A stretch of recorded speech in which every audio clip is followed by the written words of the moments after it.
Hello friends, welcome to JK சமையல். இந்த வீடியோவில் நம்ம ஒரு கேக் செய்ய போகிறோம். ரொம்ப ஈஸியான கேக்கு, நல்ல அழகான ஸ்பாஞ்சியான கேக்கு, வெண்ணிலா கேக்கு. அந்த கேக் செய்கிறதுக்கு என்னென்ன தேவையான பொருட்களையும் இப்போ பார்க்கலாம். இதற்கு 1/4 கிலோ மைதா மாவு, அதாவது 2 கப்பு எடுத்திருக்கேன். இந்த 2 கப்பு சேர்த்து 1/4 கிலோ மைதா மாவு. அதுக்கு ஈக்குவலாக வந்து நம்ம சுகர் எடுத்துக்கலாம். அதுவும் 1/4 கிலோ சுகரு 2 கப்பில் இருக்குது. அடுத்தது baking powder 1/2 spoon, baking soda 1/2 spoon, இதற்கு 3 முட்டை, 1 ஸ்பூனு வெண்ணிலா எசன்ஸு, டூட்டி ஃப்ரூட்டி தேவையான அளவுக்கு நம்ம எடுத்துக்கலாம் கொஞ்சமாக. இதுக்கு வந்து பட்டர் 100 ml எடுத்துக்கோங்க, அதாவது 1 கப்பு அளவுக்கு. காய்ச்சின பால், ஆற வச்ச பால் ஒரு 1/2 கப்பு. நம்ம எடுத்து வச்சுருக்க இந்த மைதா மாவை வந்து 2 கப் மைதா மாவையும் வந்து நல்லா ஜலிச்சு எடுத்து வச்சுக்கோங்க. நம்ம செய்ய போகிற இந்த கேக்கு வந்து மைக்ரோ ஓவனில் எதுவும் செய்ய போகிறதில்ல, நம்ம குக்கரில் தான் செய்ய போகிறோம். ரொம்ப எளிமையான முறையில் ஈஸியாக செஞ்சிடலாம். யார் ஒன்றா செய்யக்கூடிய ஒரு ஈஸியான மெத்தடு தான். இப்போ நம்ம எடுத்து வச்சுருக்க இந்த சுகரை வந்து மிக்ஸி ஜாரில் போட்டு அரைச்சி பவுட்ரு பண்ணி எடுத்துக்கலாம். அடுத்தது நம்ம என்ன பண்ணலாம், குக்கரில் வந்து மணல் கொட்டி வச்சுருக்கோம். மணல் பார்த்திங்கன்னா நம்ம எடுத்து வந்து பார்த்திங்களா மாவு, அந்த மாவு எடுத்த கப்புலேயே ஒரு 3 பவுல் அளவுக்கு எடுத்து இதில் கொட்டி வச்சுருக்கேன். இந்த கொட்டி வச்சுருக்க மணல் மேலே வந்து ஒரு சின்னதாக ஒரு ஸ்டாண்டு மாதிரி ஒன்று வச்சுக்கோங்க.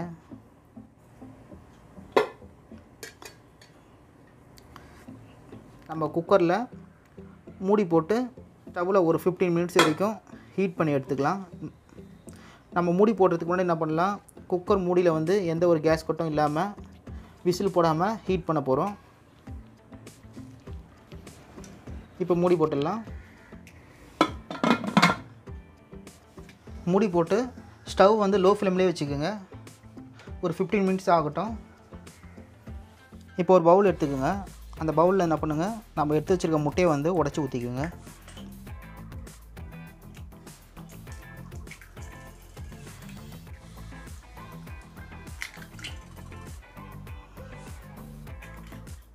முட்டையை உடச்சி ஊற்றிட்டோம். இப்போ முட்டையை வந்து நல்ல நுர வர அளவுக்கு கலக்கி எடுத்துக்கலாம்.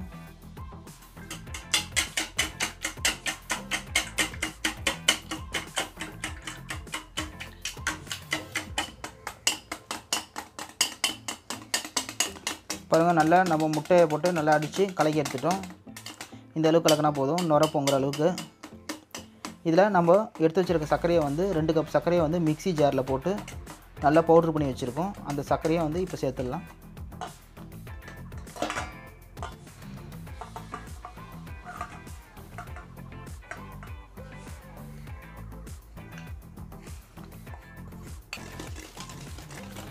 சர்க்கரையும் சேர்த்துட்டு கலக்கி விடுங்க.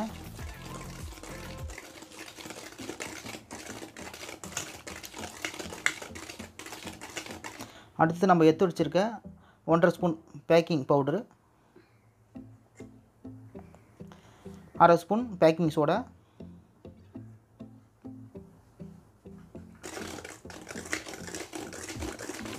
இது ரெண்டுத்தையும் சேர்த்துட்டு கலக்கி விட்டுருங்க. அடுத்தது 1 ஸ்பூனு வெண்ணிலா எசன்ஸ் சேர்த்துக்குங்க.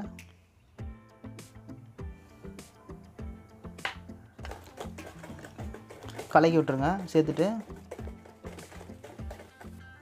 அடுத்தது நம்ம எடுத்து வச்சுருக்க 1/2 கப் அளவுக்கு மில்க்கு, அதையும் சேர்த்துருங்க.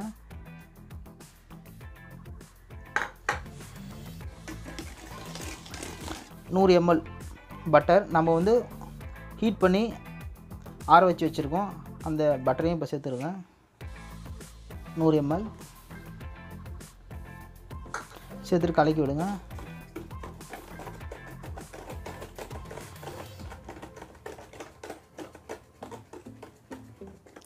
அடுத்தது நம்ம எடுத்து வச்சுருக்க மைதா மாவு, ஜல்லடை போட்டு ஜலிச்சு க்ளீன் பண்ணி வச்சுருக்க மைதா மாவு கொஞ்சம் கொஞ்சமாக போட்டு மிக்ஸ் பண்ணிக்கோங்க.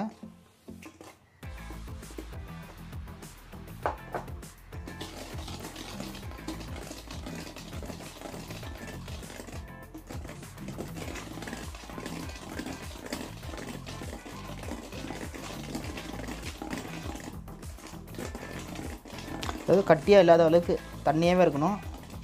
அதனால தான் நம்ம கொஞ்சமாக போட்டு மிக்ஸ் பண்ணுறோம்.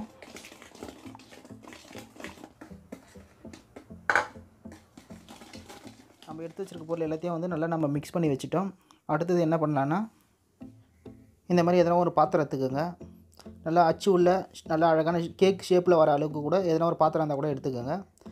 அந்த பாத்திரத்தில் உள்புறமாக 1 ஸ்பூன் அளவுக்கு வெண்ணெயை அப்ளை பண்ணிவிடுங்க. அப்ளை பண்ணிவிட்டு ஒரு 2 ஸ்பூன் அளவுக்கு மைதா மாவும் சேர்த்துருங்க.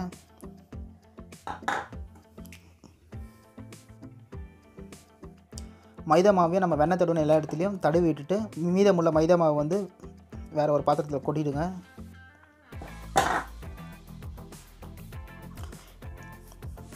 இது எதுக்கு நம்ம பண்ணுறோன்னா, நம்ம கலக்கி வச்சுருக்க இந்த பொருளை வந்து நம்ம இதில் தான் வந்து கேக் செய்கிறதுக்காக ஊற்றி குக்கரில் வைக்க போகிறோம். இந்த கேக் ஒட்டாமல் வரணுன்றதுக்காக தான் இந்த மாதிரி பண்ணுறோம். இப்போ நம்ம கலக்கி வச்சுக்கிறத இந்த பாத்திரத்தில் ஊற்றிடலாம்.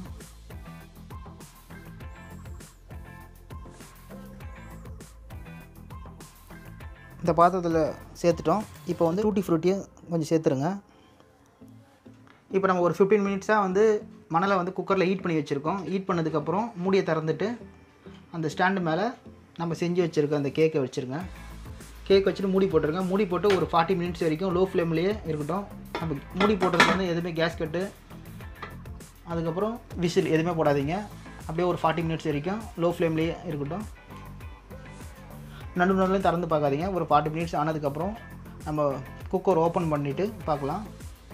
இப்போ மூடி திறக்கலாம். நான் சொன்ன அந்த 40 மினிட்ஸ் ஆயிடுச்சு. செக் பண்ணி பார்க்கலாம். பாருங்க, கேக்கு நல்லா ரெடி ஆகிடுச்சு. இப்போ ஃபுல்லாக கேக்கு நல்லா வெந்துச்சான்னு செக் பண்ணுறதுக்கு கத்தியை வந்து இந்த மாதிரி விட்டு எடுத்து பாருங்கள். கத்தியில் வந்து ஒட்டாமல் வரணும் 2 பக்கமும். அப்போ தான் கேக்கு ஃபுல்லாக வெந்துச்சுன்னு அர்த்தம். சப்போஸ் நம்ம கத்தியை விட்டு பார்க்கும்போது ஒட்டின்னு வந்துச்சுன்னா இன்னும் கொஞ்சம் டைம் எடுத்துக்கும் வேகிறதுக்கு. கொஞ்சம் நேரம் மூடி போட்டு கூடுதலாக ஒரு 10 மினிட்ஸோ ஒரு 1/4 மணி நேரமோ நம்ம வேக வைக்கணும் கேக்கை. இப்போ நம்ம கத்தியில் விட்டு பார்த்தா 2 பக்கமும் ஒட்டலை. இப்போ கேக்கு முழுமையாக ரெடி ஆகிடுச்சு. அவ்வளோதான். இந்த கேக்கு செய்கிறதுக்கு நான் வந்து 40 மினிட்ஸ் சொல்லியிருந்தேன். ஆனால் எனக்கு வந்து இது ரெடி ஆகிறதுக்கு கிட்டத்தட்ட 1 மணி நேரம் ஆகிடுச்சு. அவ்வளோதாங்க. இப்போ கேக் ரெடி ஆகிடுச்சு. இப்போ நம்ம ஸ்டவ் ஆஃப் பண்ணிவிட்டு உள்ளே இருக்கிற பாத்திரத்தை வெளியே எடுக்கலாம். இப்போ நம்ம குக்கர்லேருந்து எடுத்த கேக்கை வந்து ஒரு 10 மினிட்ஸ் ஆறுனதுக்கப்புறம் கத்தியில் உட்புறமாக நோண்டிட்டு ஒரு பிளேட்டில் எடுத்து வச்சிட்டோம். பாருங்கள், கேக் ரெடி ஆகிடுச்சு.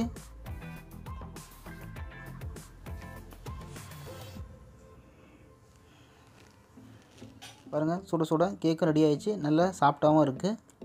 நீங்களும் இந்தமாரி மறக்காமல் உங்கள் வீட்லேயும் செஞ்சு பாருங்கள்.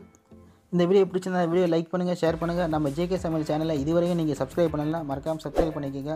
அப்போ தான் நம்மளுடைய ஒவ்வொரு அப்டேட்டும் உடனுக்குடன் உங்களுக்கு கிடைக்கும். மீண்டும் அடுத்த ஒரு வீடியோவில் சந்திப்போம். தேங்க்ஸ் ஃபார் வாட்சிங்.